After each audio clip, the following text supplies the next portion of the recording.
remercie le Seigneur. Seigneur, merci pour ta grâce.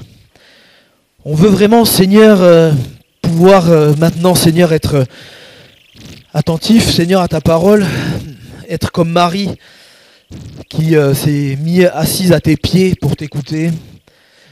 Permets, Seigneur, que nos cœurs, nos esprits soient concentrés sur toi. Tu m'aides aussi, Seigneur, à communiquer les choses qui viennent de toi. On veut être à ton écoute pour pouvoir encore, Seigneur, grandir dans la foi et avancer avec toi, Seigneur Jésus. Merci, Seigneur, merci de conduire encore toutes choses dans ton puissant nom, Jésus. Amen. Voilà, je voudrais démarrer une série ce matin. Alors, je ne sais pas si il y en a qui connaissent l'histoire de Bill Morgan en Australie. En Australie, dans la fin des années 90, il y a un monsieur qui s'appelle Bill Morgan, qui a eu des gros soucis, un accident grave de voiture, etc., plusieurs soucis financiers. Puis à un moment donné, avec un peu d'argent qu'il avait, il a acheté un ticket à gratter. Et en grattant, il a gagné une voiture. Alors c'est super, il était content. Et son histoire, elle a fait un peu, elle est devenue un petit peu virale, ça a commencé à parler un peu à droite à gauche. Et il y a une chaîne de télé locale australienne qui a voulu faire un reportage sur ça. Et donc ils l'ont contacté. Et quand ils l'ont contacté, ils lui ont dit, voilà, ils voulaient le filmer pour refaire un peu comme pour raconter son histoire, faire un peu comme une reconstitution. Donc ils sont venus avec les équipes pour le filmer, donc voilà, il a parlé, il a montré sa voiture qu'il avait gagnée, etc. Et puis pour raconter son histoire, il est parti à l'endroit où il avait acheté son ticket à gratter, et pour reconstituer la scène, il a racheté un ticket, juste pour le scénario, quoi. Il a racheté un ticket, il a gratté, et il a gagné 250 000 $. Devant les caméras. Alors je vous raconte ça, c'est pas pour vous dire, c'est pas pour vous dire d'aller acheter des jeux à gratter, je vais pas vous parler de la prospérité, de la théologie de la prospérité ce matin, vous dire que voilà, parce que lui je sais même pas s'il est chrétien, mais vous dire que oui, si vous avez la foi, si vous croyez en Dieu, vous allez gagner 250 000 $. C'est juste en fait, je voulais illustrer je pensais à cette histoire parce que je veux parler sur un plan spirituel, que le Seigneur veut nous donner la vie, mais pas juste nous donner la vie, mais la vie en abondance. Alléluia. Amen. Et c'est le titre de ma série, Une vie en abondance, et aujourd'hui je vais juste faire l'introduction. Au-delà, voilà, de cette question d'argent, je pensais à ça tout à l'heure, je ne sais pas si vous avez fait attention, enfin voilà, c'était pas le but, mais quand mon fils Eyal est arrivé, là que j'étais devant, il est venu dans mes bras et j'ai pensé, et puis je vois Constant avec son bébé dans ses bras et je pensais à ça parce que sur ce message, sur cette vie en abondance, je me disais la première chose que je crois que le Seigneur nous donne avec abondance, c'est son amour. Alléluia. Parce que en fait je me disais, je voyais Eyal et puis je me dis, Eyal, je suis son papa. Avec sa maman, on lui a donné la vie, mais ça pourrait être juste ça, voilà, je lui ai donné la vie, et puis voilà, maintenant c'est bon, t'es vivant, débrouille-toi. Mais ça va bien au-delà de ça. Vous voyez, quand je l'avais dans mes bras, et que je ressentais cet amour de père pour lui, je me disais, mais Dieu c'est pareil pour nous. Dieu c'est comme ça qu'il veut être avec nous, nous prendre comme ça dans ses bras. Alors bon, qui n'a jamais rêvé de réussir sa vie, d'avoir une vie remplie de bonnes choses, de bons moments, de bonnes personnes? Alors on va se pencher dans ce texte de Jean chapitre 10, avec le verset 10 qui sera vraiment le verset clé de cette série sur une vie en abondance. Mais je voulais simplement, pour mettre un peu dans le contexte, si tu peux mettre juste les premières slides dans Jean 10, vous savez, vous vous rappelez, il n'y a pas longtemps, Elisabeth, elle a parlé sur les 7 « je suis ». Quand Jésus dit « je suis le pain de vie »,« je suis », etc.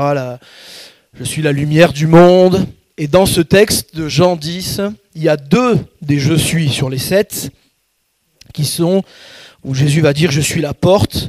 ou la porte des brebis, versets 7 et 9, et je suis le bon berger au verset 11. Et le verset qui nous intéresse se trouve au milieu de ces deux affirmations-là. Et on voit ce que vous voyez sur l'écran, en rouge et en bleu, c'est qu'en fait, dans son discours, Jésus va alterner, la particularité de ce texte, c'est qu'il va alterner entre une description d'un certain personnage, qu'il va appeler le voleur, et la description du bon berger. Jésus leur dit encore, et là c'est le bon berger qui parle, en vérité, je vous l'ai dit, je suis la porte des brebis. Verset 8, en bleu, donc c'est le voleur. Ça. Tous ceux qui sont venus avant moi sont des voleurs et des brigands, mais les brebis ne les ont pas écoutés. C'est moi qui suis la porte. Si quelqu'un entre par moi, il sera sauvé, il entrera, il sortira, et il trouvera de quoi se nourrir. Verset 10, le voleur ne vient que pour voler, égorger et détruire. Et la suite du verset 10, moi je suis venu afin que les brebis aient la vie et qu'elle l'ait en abondance. Alléluia, ça c'est notre verset. Je suis le bon berger donne sa vie pour ses brebis. Ensuite au verset 12, il va repartir sur l'aspect négatif, c'est-à-dire le simple salarié ou le mercenaire, selon les versions. Quant à lui, n'est pas le berger, et les brebis ne lui appartiennent pas. Lorsqu'il voit venir le loup, il abandonne les brebis, il prend la fuite. Alors le loup s'en empare et les disperse. Le simple salarié s'enfuit, car il travaille pour l'argent et ne se soucie pas des brebis. Moi, je suis le bon berger, je connais mes brebis et elles me connaissent, tout comme le Père me connaît, et comme je connais le Père, je donne ma vie pour mes brebis. Amen. Notre verset clé, le verset 10, nous parle du fait que le bon berger a donné la vie et qu'il veut la donner en abondance. Dans une autre version, en parole vivante, il est traduit comme ça, le voleur vient seulement pour voler, pour immoler ou égorger, faire périr. Moi je suis venu pour donner la vie aux brebis, une vie surabondante. Alléluia. Mais d'abord je voudrais vous parler un peu du voleur. Parce que oui, ça peut faire bizarre, parce que ma série, c'est une vie en abondance. Alors, comme vous avez compris, c'est une série, donc on y reviendra. Je reviendrai sur ce sujet parce que je pense, et c'est ce que j'ai à cœur, je pense qu'il y a beaucoup de choses qu'on peut comprendre derrière cette expression d'avoir une vie en abondance. Mais d'abord, dans ce passage-là, parce que le verset 10, nous met en opposition ce personnage. Alors tu peux mettre la slide avec les petits moutons là qui est mignonne. Voilà. Là-dessus. Voilà. Alors c'est pas le voleur là au milieu. Hein. C'est juste un petit mouton noir. Mais dans ce verset, il est clairement question de ce voleur qui vient pour voler, égorger et détruire. Dans les versets précédents, les versets 10 par exemple, Jésus va parler de voleurs, de brigands, d'étrangers, et dans les versets suivants, il va parler de mercenaires. Mais là, dans ce verset 10 qui est central dans ce passage, Jésus réunit en fait quelque part tous ces noms différents sous un seul nom, le voleur. Parce qu'en fait, en quelque sorte, tous ces autres personnages dont il est question avant, ces voleurs, ces brigands, etc., ou ce mercenaire, là, cet employé, celui qu'on paye, là, ils sont en quelque sorte à la solde, consciemment ou inconsciemment, d'un seul. À d'autres endroits, dans d'autres textes, le diable est qualifié de voleur. Et dans ce passage, on est donc dans une opposition entre le voleur et le bon berger, entre le diable et Jésus, entre l'adversaire et le Seigneur. Et qu'est-ce que fait ce voleur ? Quel est le rapport avec le sujet que je veux aborder, de cette vie en abondance ?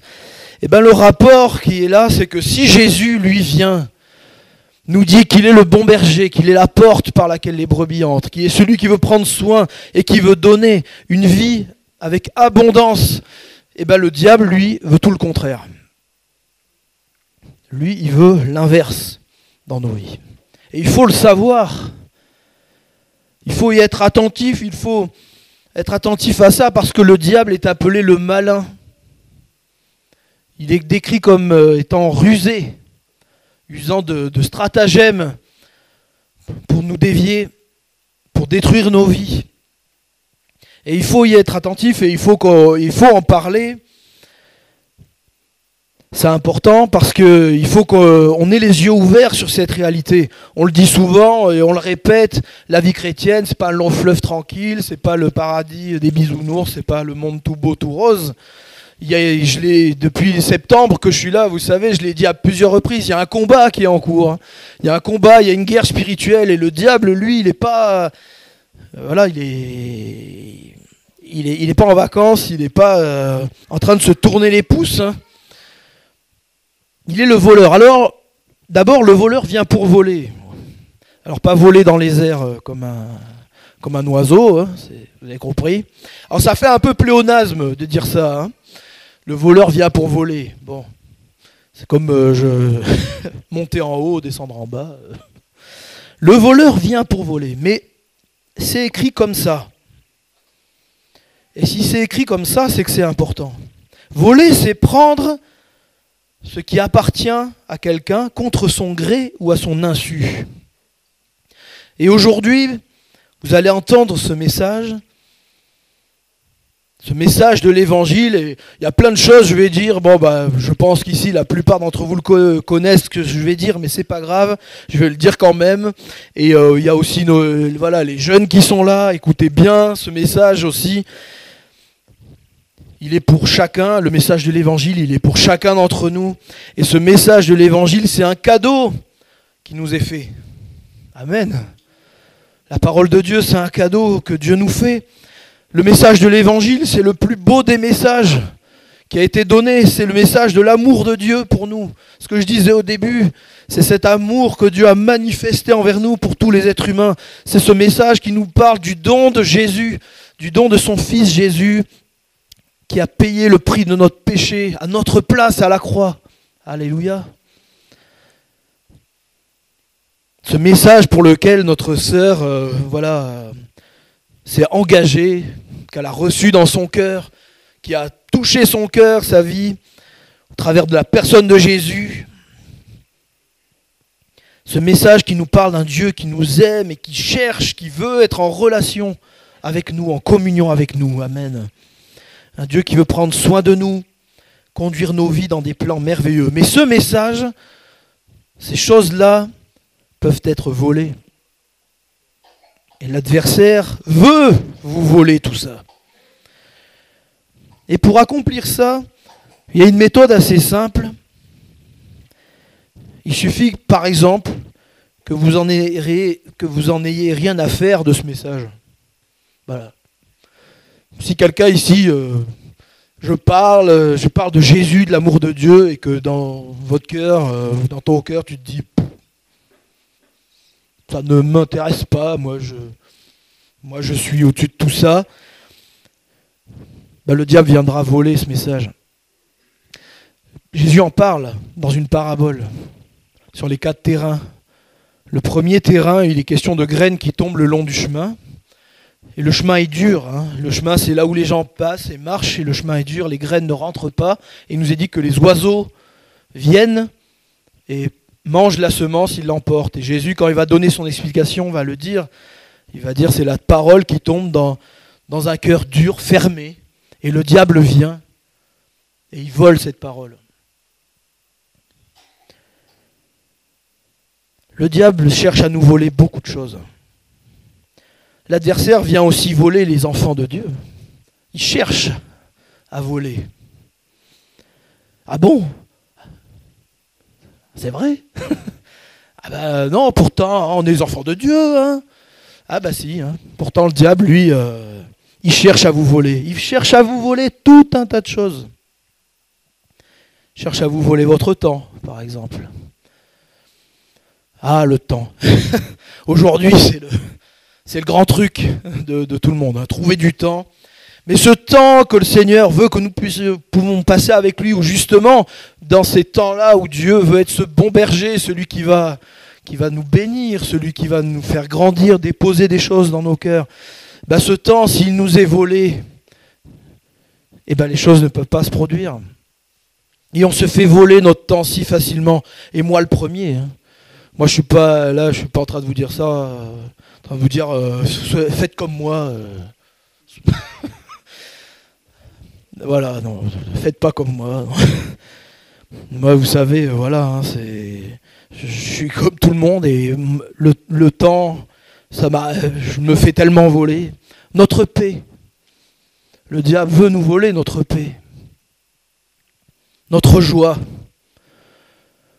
Et tant de choses encore que le Seigneur déverse dans nos cœurs et que le diable cherche à nous arracher. Parce que le diable cherche à détruire l'œuvre de Dieu. Alors si Dieu est à l'œuvre dans nos cœurs, évidemment que l'adversaire, le voleur, cherchera à détruire tout ça, à voler tout ça, tout ce qui est bon, tout ce qui vient de Dieu. Le voleur vient pour égorger. Le terme grec pour ça, on peut le traduire aussi par abattre, sacrifier, tuer. Ça nous rappelle quelque chose. C'est qu'au-delà du fait que le diable cherche à nous voler des choses, ce qui est une réalité, voilà, on vient d'en parler, le diable ne veut pas notre bien. Il ne veut pas notre bien, il n'est pas notre copain, il veut nous faire souffrir. Lui, son but, c'est qu'on souffre, c'est qu'on se rebelle contre Dieu, qu'on dise, voilà, qu'on rejette tous les torts sur Dieu. Il veut notre mort. C'est ça qu'il dit dans ce verset. Le voleur vient pour égorger. Ça parle de mort, là. Donc, c'est pas Jésus, il est en train de dire quelque chose d'important, de grave ici. Parce qu'on joue, il est en train de vous dire, mais jouez pas avec l'adversaire, jouez pas avec vos vies. Hein. Une mort spirituelle surtout. Parce que le diable veut nous entraîner loin de Dieu pour qu'on soit perdu comme lui. Et aussi, pourquoi pas physique, s'il en a l'occasion. Hein. Alors heureusement, il y a la protection de Dieu, hein, mais il s'en privera pas. Le voleur vient pour voler, le voleur vient pour égorger, le voleur vient pour détruire. Le sens aussi là de ce mot-là pour détruire, le grec, on peut le traduire aussi par mettre en ruine, ruiner. Et ça nous fait penser à quelque chose, c'est que le diable veut nous faire rater notre vie. Il veut nous ruiner notre vie, nous faire passer à côté de tous les plans que Dieu a pour nous. Vous savez que c'est ça ce qu'on appelle le péché. C'est passer sa vie à côté de la volonté de Dieu, à côté de ce que Dieu veut. Et en plus, alors qu'avec les termes précédents, avec le terme voler ou le terme égorger, on est plus sur un registre, on va dire, personnel. Avec ce terme de détruire, on passe même sur un environnement plus large, qui dépasse notre simple personne. Tous les malheurs que le diable souhaite et tente d'envoyer sur vos vies, enfin il ne le souhaite pas seulement, il y travaille aussi, hein, dur, comme je vous disais, jour et nuit, 7 jours sur 7. Tout cela, il souhaite et travaille pour que ça atteigne aussi ceux qui sont autour de vous, vos familles, votre entourage, l'église. J'ai entendu papa dire l'église, mais c'est vrai. Voilà l'œuvre. Voilà l'œuvre du voleur. Voilà ce qu'il cherche à faire. Voler, égorger, détruire. Vous et tout ce qui est autour de vous. Alors si je m'arrête là, voilà, c'est bon, on est déprimé. pour toute la semaine. Mais heureusement, il y a la suite du verset. Il y a la suite qui nous parle de Jésus. Alléluia. On peut mettre la slide suivante. Jésus le bon berger qui dans la suite du verset 10 va nous dire « Moi je suis venu afin que les brebis aient la vie et qu'elle l'ait en abondance. » Alléluia. « Moi je suis venu ». Quelle phrase extraordinaire. Elle est cette phrase, rien que ce petit bout de phrase « Moi je suis venu ». Elle est comme un petit résumé de l'évangile. Elle nous parle que Dieu l'être le plus élevé, le plus parfait, le créateur de tout, le créateur du moindre atome de cet univers. Il est venu en chair, sur terre, en la personne de Jésus. Le plus grand s'est fait le plus petit. C'est ce que Jésus nous dit là. Moi, je suis venu, moi dans ma gloire, moi qui est Dieu dans la gloire, je suis venu sur cette terre. Alléluia. Quelle grâce. Le plus grand s'est fait le plus petit par amour pour nous, pour venir nous sauver de notre misère, de nos péchés, de nos vies dans lesquelles nous étions enfermés. Ce moi nous montre que Jésus n'est pas venu pour présenter quelqu'un d'autre. Jésus, il n'est pas arrivé en disant, voilà, je vous présente un tel, donc lui, il va être un berger pour vous. Non. Il n'est pas venu nous présenter un fondateur de religion. Il n'est pas venu nous présenter un homme politique. Il n'est pas venu nous présenter non plus un héros ou un super-héros ou tout ce que vous voulez, auquel il aurait dit, allez, maintenant vous suivez, vous suivez un tel. Jésus est venu se présenter lui-même. Vous savez, dans ce même évangile, Jésus va dire, je suis le chemin, la vérité et la vie. Moi, je suis venu. Ça nous rappelle aussi le verset 8, avec cette notion en opposition, puisque au verset 8, Jésus parle de tous ceux qui sont venus avant lui et qui n'étaient pas, qui n'étaient pas lui, qui étaient des faux bergers. Et il parlera aussi dans les versets d'après et ailleurs dans les évangiles, il parlera de tous ceux qui viendront après lui. Vous savez, Jésus va le dire, à un moment donné, il dira, certains viendront en mon nom, en disant, c'est moi. Ouais. Et ils se présenteront comme des bergers, comme des messies, comme des sauveurs. Mais dans ces paroles, Jésus nous rappelle que c'est lui seul qui est le chemin, la vérité et la vie. Alléluia. Que c'est lui qui est le sauveur, le seul Seigneur. Et quand il dit « je suis venu », ça nous rappelle que Jésus n'est pas venu pour faire des vacances sur la terre. Il n'est pas venu pour voir, il s'ennuyait un peu dans le ciel, alors tiens, je vais venir sur terre comme ça pour voir ce qui se passe. Il n'est pas venu en touriste. Hein. Jésus, il est venu accomplir une mission salutaire, alléluia. Et heureusement qu'il est venu accomplir cette mission. Celle de manifester le royaume de Dieu sur la terre, de dire le royaume de Dieu est descendu vers vous, et surtout d'accomplir le plan de salut pour l'humanité.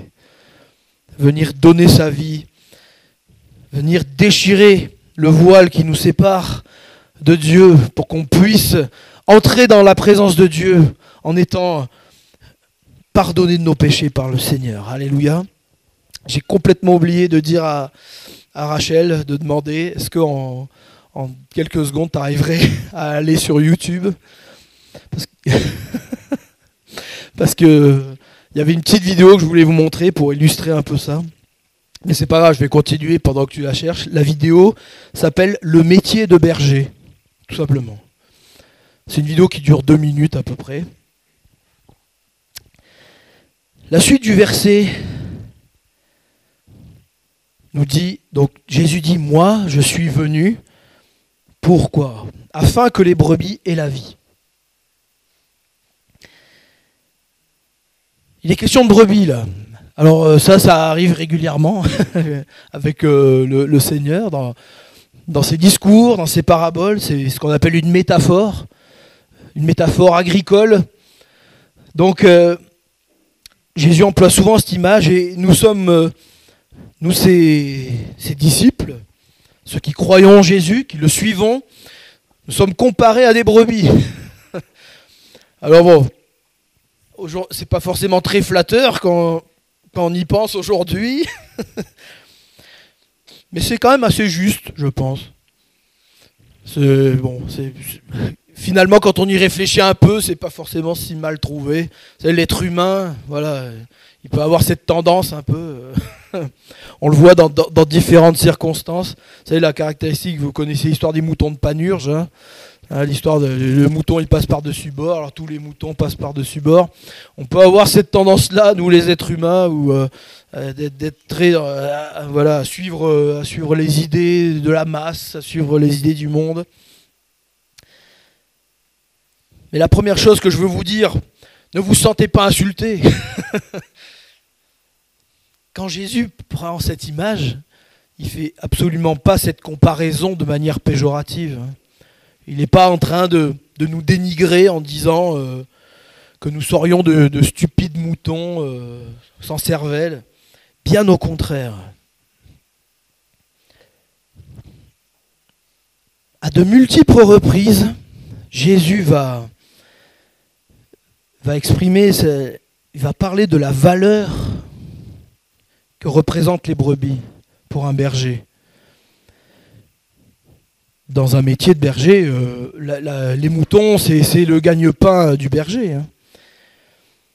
Mais Jésus, voilà, souvent dans ses histoires, il va parler de la valeur qu'a un mouton, et notamment dans une histoire avec une brebis perdue. Une brebis qui est seule, qui est perdue, seule, qui est en danger. Et il va nous dire que le berger est capable de partir à sa recherche, jusqu'à ce qu'il la retrouve, pour la ramener dans sa bergerie. Et ça nous parle pour nous. Ça nous parle encore une fois de cet amour que le Seigneur a pour nous, on est vraiment précieux à ses yeux. Et il a été capable d'aller nous chercher, lui, de venir et d'endurer la mort de la croix, le fait que tout le péché, toute chose mauvaise vienne sur lui, là, à la croix. Et il a été capable de faire ça pour venir nous sauver, pour venir nous chercher là où on était. Alléluia. C'est vraiment, voilà, un Dieu d'amour que nous avons. Et c'est vraiment pour dire que vous êtes précieux aux yeux de Dieu. Que vous n'êtes pas, voilà, le petit mouton, comme je disais tout à l'heure, le petit mouton bête. Mais vous êtes vraiment une brebis précieuse aux yeux du bon berger. Alléluia.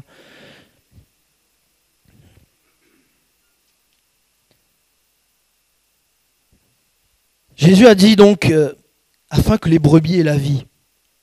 Alors, vivantes, des brebis vivantes, physiquement, oui. Là, devant moi, ça va, vous êtes vivants, vous êtes là, vous êtes toujours en vie. Levez la main si vous êtes en vie. Yes, c'est bon, on n'a pas de mort au milieu de nous. Vivants physiquement, mais aussi, là, de ce que Jésus parle, c'est vivant spirituellement. C'est tant qu'elles ne sont pas entrées dans le troupeau de Dieu, on ne peut pas dire que les brebis ont la vie. C'est quand nous entrons dans cette famille de Dieu, dans ce royaume de Dieu, qu'on devient tous ensemble. Voilà, je filme le métier qui me plaît. Yes. Alors on va pouvoir voir ça. Vous allez voir, je voulais vous montrer cette vidéo parce que j'ai vraiment trouvé super l'analogie qu'on peut faire. Alors ça reste un être humain qu'on va voir. Il n'est pas parfait, mais vous allez voir.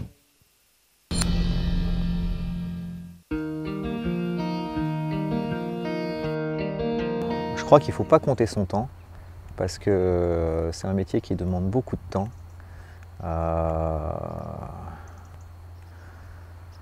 Après, il faut avoir faut être accroché, c'est-à-dire que c'est un métier qui, pour moi, il est dans la durée, il s'inscrit dans la durée. En fait, les résultats ne s'obtiennent pas du jour au lendemain. En fait, nous, on travaille sur le vivant, avec le milieu, avec l'environnement, et c'est une action sur le long terme. Donc c'est assez différent des autres activités humaines, je trouve. C'est-à-dire que ça va beaucoup mieux si on aime ce qu'on fait. Pour moi, ça a été une découverte, le monde agricole. Je ne suis pas du tout issu du monde agricole. Et ce que je trouve assez passionnant et intéressant, c'est qu'il faut vraiment être polyvalent. avec un regard particulier sur les animaux quand même, puisque il faut vraiment être à leur écoute, quoi. Quelles sont les maladies les plus courantes sur les moutons? Alors, les maladies les plus courantes sont les maladies des pieds.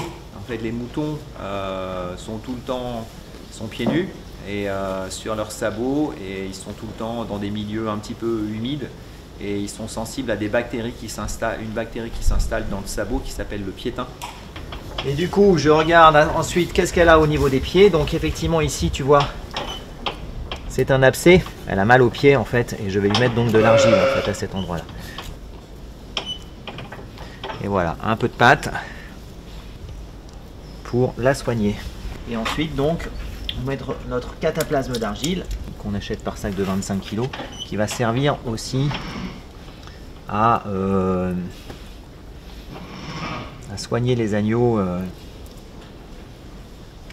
quand ils ont le transit qui se met en route. Voilà, donc avec ça, elle devrait se remettre. On va la laisser quelques jours en bergerie et après elle retournera dehors.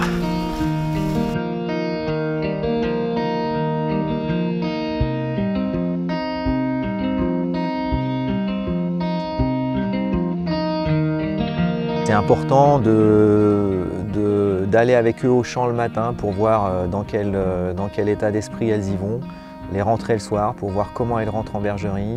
Donc voilà, passer du temps avec elles pour finalement les observer, quoi. Ça c'est fondamental.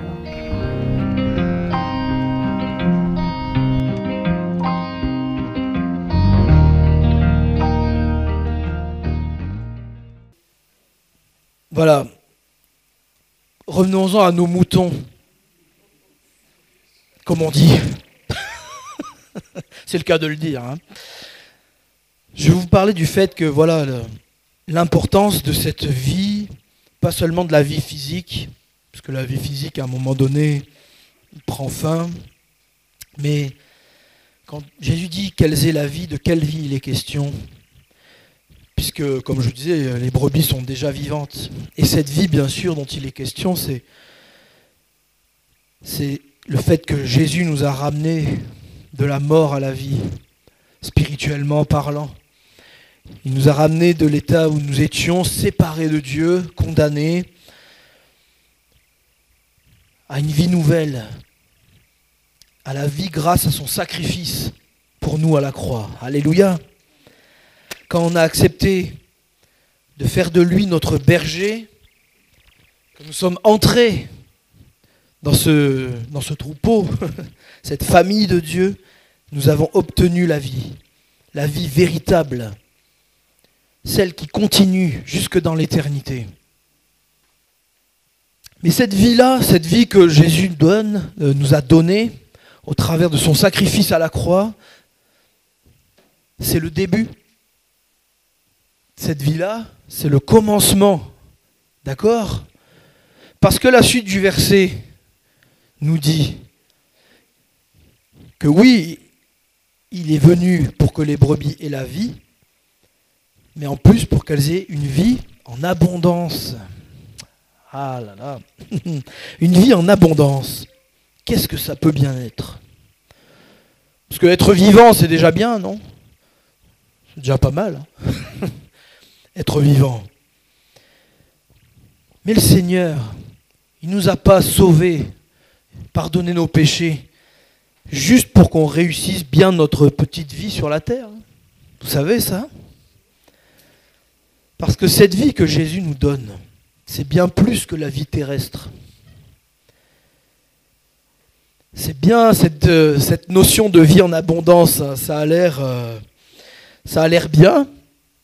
Je sais pas, ça vous intéresse pas ? Moi ça m'intéresse. Je trouve que ça a l'air intéressant, que ça a l'air super d'avoir non seulement la vie, mais une vie en abondance. Amen. Une des caractéristiques des brebis, en tout cas, c'est qu'elles ont besoin d'être conduites. Elles ont besoin d'être conduites par un bon berger qui va les conduire dans un milieu favorable. Dans un milieu favorable à leur croissance, à leur santé, à leur épanouissement. Donc vous avez entendu ce que j'ai dit ? Les brebis ont besoin d'être conduites dans un endroit qui est bon pour elles, un milieu qui est favorable à leur croissance, à leur santé, à leur épanouissement. C'est ce que nous rappelle le psaume 23. L'Éternel est mon berger, je ne manquerai de rien. Il me conduit dans de verts pâturages et aussi près des eaux paisibles. Et ça, c'est important parce qu'un berger qui n'est pas un bon berger, il peut emmener ses brebis, il va conduire ses brebis, venez avec moi, on va au milieu du désert, là où il n'y a rien, et puis voilà. Mais ce n'est pas ce que le Seigneur veut. Dans cette notion de vie en abondance que le Seigneur veut nous donner, il y a notamment cette notion-là de vouloir le meilleur pour nous. Une vie en abondance, ça nous parle, ça évoque beaucoup de choses qu'on abordera dans les prochains messages. Mais la première, quand même, on peut vous laisser comme ça. La première qui est essentielle, c'est de comprendre que quand le bon berger, Jésus-Christ, notre bien-aimé Sauveur, notre Seigneur, nous a donné la vie, eh bien nous sommes entrés déjà dans la vie éternelle. Amen. Vous ne savez peut-être pas. Beaucoup pensent, on a parfois l'idée que la vie éternelle, c'est quelque chose qui se passe après la mort. Parce que c'est un peu dans l'idée normale de quelqu'un qui est vivant sur la terre, voilà, de se dire, la vie éternelle, ça sera une fois, ça sera dans l'au-delà. Mais ce n'est pas la réalité. Ta vie après la mort, quand tu es en Christ, quand tu es la brebis du troupeau de Christ et que l'Éternel, le Seigneur est ton berger, ta vie après la mort n'est que la prolongation, la continuation de la vie éternelle qui a commencé le jour où tu as dit oui à Jésus. Amen. Eh oui. Nous sommes assis avec Christ dans les lieux célestes. Nous avons déjà notre vie avec Christ, notre vie éternelle avec Christ a déjà commencé. Alléluia. Et tout ça, ça doit nous faire réfléchir parce que je pense qu'on n'imagine pas, je crois, et moi le premier, toutes les perspectives que cela ouvre. De savoir que nous sommes déjà assis avec Christ dans les lieux célestes. Nous avons déjà commencé à régner avec Christ. Notre vie éternelle, cette vie que Jésus veut nous donner, elle a déjà commencé.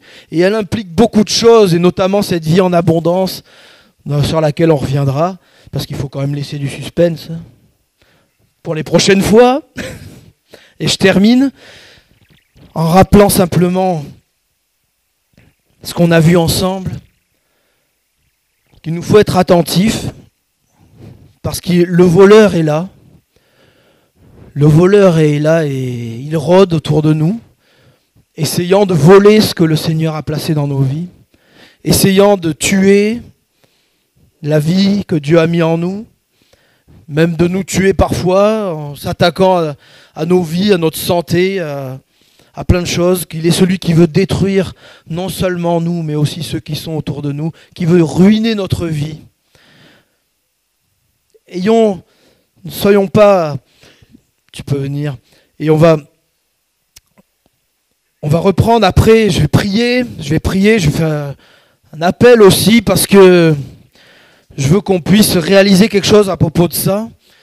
Pas pour nous dire, le voleur, mince, oui, le voleur, l'adversaire est là, j'ai peur, je suis tétanisé, je ne sais plus quoi faire. Parce qu'une fois qu'il a parlé du voleur, Jésus a parlé de lui-même. Certes, le voleur est là, l'adversaire est là pour faire toutes ces choses. Mais Jésus est plus grand que l'adversaire. Alléluia. Il l'a vaincu à la croix. Il a dévoilé les œuvres, les manigances de l'ennemi à la croix. Et Jésus a dit, moi je suis venu.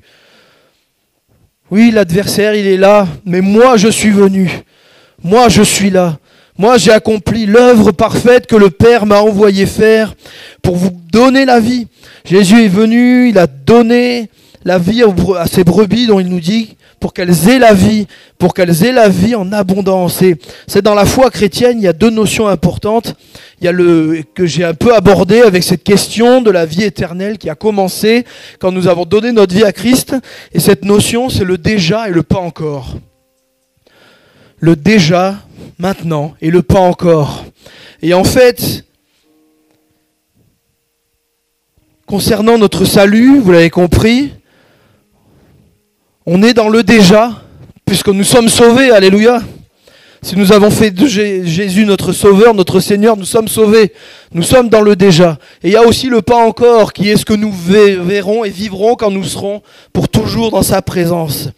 Mais concernant cette vie aussi en abondance, que nous aborderons encore les fois suivantes, ne soyons pas dans le pas encore. C'est-à-dire en pensant que la vraie vie avec Dieu, ça commence qu'après notre mort. Voilà, qu'en attendant, on est là, on attend comme ça, vaguement, en espérant que les choses se passent du mieux qu'elles peuvent. Non, non, non. Jésus, il a dit, il n'est pas venu en disant qu'il est venu pour que les brebis aient la vie et qu'elles aient un jour peut-être la vie en abondance. Il parle au présent, il est venu donner la vie et qu'elles aient une vie en abondance. Alléluia. La vraie vie avec Dieu et tout ce qui en découle, ça commence aujourd'hui. Amen. Et pour cela, il nous faut choisir Jésus. Choisir de lui dire oui, Seigneur, sois mon berger. Et on peut, si vous voulez bien, prier ensemble, dire merci Seigneur, merci de ce que tu es venu. Tu as dit, Seigneur, moi je suis venu pour que les brebis aient la vie et qu'elle l'ait en abondance. On veut, Seigneur, s'attacher à ta parole. Tu n'es pas un homme pour mentir, Seigneur. Tu es le Dieu puissant qui est venu descendu du ciel. Tu es venu, Seigneur, et tu continues encore aujourd'hui de venir dans nos cœurs, dans nos vies par ton Saint-Esprit. Quand nous te disons, Seigneur, sois mon berger. Viens, Seigneur, prends ma vie. Sois mon sauveur. Sois le maître de ma vie. Alors le Seigneur le devient. Et il est celui qui veut nous communiquer cette vie et cette vie en abondance. Merci Jésus. Merci de ce que tu as accompli à la croix. Parce que tu as dit, Seigneur, que tu as tout accompli à la croix. Tu as ouvert, Seigneur, une voie nouvelle pour nous. Ça a été dit encore tout à l'heure.